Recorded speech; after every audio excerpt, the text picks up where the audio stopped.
नमस्कार। आप देख रहे हैं हमारा विशेष समाचार बुलेटिन। और आज बात करेंगे गोंडा जिले में सामने आए एक ऐसे मामले की जिसने प्रशासन और औषधि विभाग दोनों को सतर्क कर दिया है। खबर है कि नोएडा से गोंडा पहुंची कोडीन युक्त कफ सिरप की एक बड़ी खेप को जांच के दायरे में लिया गया है। बताया जा रहा है कि कुल 132 गत्तों में भरी इस खेप की बिक्री पर फिलहाल रोक लगा दी गई है और पूरे मामले की जांच शुरू कर दी गई है। जानकारी के अनुसार यह खेप कौड़िया क्षेत्र की एक फार्मा द्वारा मंगाई गई थी। दवाओं से भरी यह खेप जानकी नगर स्थित एक ट्रांसपोर्ट कंपनी के गोदाम में पहुंची थी। इसी दौरान पुलिस को सूचना मिली कि बड़ी संख्या में कोडीन युक्त कफ सिरप जिले में पहुंचा है। सूचना मिलते ही पुलिस हरकत में आई और मौके पर पहुंचकर जांच शुरू कर दी। पुलिस की कार्रवाई के बाद खाद्य सुरक्षा एवं औषधि प्रशासन यानी FSDA की टीम भी मौके पर पहुंची। अधिकारियों ने दवा के गत्तों की जांच की और आवश्यक दस्तावेजों को खंगालना शुरू किया। औषधि निरीक्षक सुमित वर्मा ने बताया कि पूरी खेप से नमूने लिए गए हैं जिन्हें जांच के लिए भेजा गया है। साथ ही एहतियात के तौर पर दवा की बिक्री और वितरण पर तत्काल प्रभाव से रोक लगा दी गई है। अब सवाल यह उठ रहा है कि आखिर 132 गत्तों में इतनी बड़ी मात्रा में कफ सिरप क्यों मंगाया गया, वो भी कोडीन युक्त। अधिकारियों के अनुसार एक गत्ते में लगभग 24 बोतलें होती हैं। इस हिसाब से कुल 3168 बोतलें इस खेप में मौजूद हैं। इतनी बड़ी संख्या में कोडीन युक्त सिरप की आपूर्ति को देखते हुए प्रशासन ने मामले को गंभीरता से लिया है। FSDA अधिकारियों का कहना है कि संबंधित फर्म ने खरीद से जुड़े बिल और दस्तावेज उपलब्ध करा दिए हैं। हालांकि केवल बिलों के आधार पर जांच पूरी नहीं मानी जाएगी। विभाग अब यह भी पता लगाने में जुटा है कि दवा की सप्लाई कहां से हुई, किन माध्यमों से लाई गई और इसका अंतिम गंतव्य क्या था। जांच के दौरान फार्मा से पिछले 6 महीने के खरीद और बिक्री के रिकॉर्ड भी मांगे गए हैं।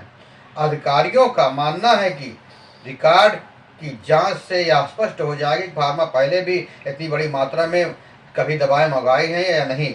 साथ ही यह भी देखा जाएगा कि दवाओं का वितरण किन किन क्षेत्रों में किया जाता है। कोडीन युक्त कफ सिरप को लेकर पहले भी कई राज्यों में दुरुपयोग की शिकायतें सामने आई हैं। इसी वजह से प्रशासन मामले में अतिरिक्त सतर्कता बरत रहा है। जांच एजेंसियां यह जानने की कोशिश कर रही हैं कि इतनी बड़ी खेप केवल वैध व्यापारिक उद्देश्य से मंगाई गई थी या इसके पीछे कोई और कारण भी हो सकता है।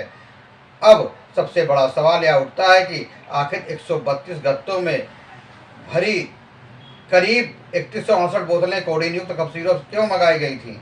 क्या यह पूरा खेप वैध चिकित्सा जरूरतों को पूरा करने के लिए थी या फिर इसके पीछे कोई और वजह छिपी हुई है। यही वह सवाल है जिसका जवाब तलाशने में प्रशासन और औषधि विभाग जुटा हुआ है।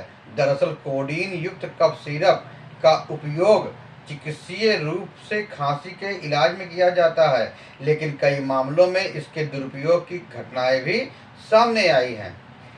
इसी कारण जब इतनी बड़ी मात्रा में यह सिरप एक साथ जिले में पहुंचा तो अधिकारियों का ध्यान इस ओर गया। सामान्य तौर पर किसी भी दवा की बड़ी खेप का आना अपने आप में अवैध नहीं माना जाता, लेकिन जब मात्रा असामान्य दिखो तो उसके उपयोग और वितरण की जांच आवश्यक हो जाती है। जांच एजेंसियां यह पता लगाने में प्रयास कर रही हैं क्या यह खेप किसी बड़े मेडिकल नेटवर्क, थोक विक्रेता या कई जिलों में सप्लाई के लिए मंगाई गई थी अथवा इसकी आपूर्ति किसी सीमित क्षेत्र में की जानी थी। यदि दस्तावेज और रिकॉर्ड पूरी तरह सही पाए जाते हैं तो मामला सामान्य व्यापारिक लेन देन का हो सकता है, लेकिन यदि रिकॉर्ड, स्टॉक, सप्लाई चेन में किसी भी प्रकार की गड़बड़ी सामने आती है तो जांच का दायरा और बढ़ सकता है। फिलहाल कहना जल्दबाजी होगी कि इस खेप के पीछे कोई और गैर कानूनी गतिविधियां थीं। यही कारण है कि औषधि विभाग ने नमूने लेकर जांच शुरू की और बिक्री पर अस्थायी रोक लगाई है। जांच रिपोर्ट आने के बाद ही यह स्पष्ट हो सकेगा कि 132 गत्तों में आई 3168 बोतलें पूरी तरह वैध वितरण के लिए थी या फिर इसके पीछे कोई और कहानी छिपी हुई है। उधर एडीएम आलोक कुमार ने बताया कि एफएसडीए द्वारा नियमानुसार कार्रवाई की गई है, दवा के नमूने जांच के लिए भेजे गए हैं और रिपोर्ट आने का इंतजार किया जा रहा है। यदि जांच में किसी भी प्रकार की अनियमितता सामने आती है तो संबंधित लोगों के खिलाफ सख्त कदम उठाए जाएंगे। फिलहाल पूरे मामले की जांच जारी है और प्रशासन हर पहलू पर नजर बनाए हुए है। अब सभी को जांच रिपोर्ट का इंतजार है, जिससे यह साफ हो सकेगा कि नोएडा से आई 132 गत्तों की इस बड़ी खेप के पीछे की असली कहानी क्या है। दोस्तों, आपको यह खबर कैसी लगी? फिर मिलेंगे नई जानकारी के साथ, नई खबरों के साथ। तब तक के लिए जय हिंद, वंदे मातरम।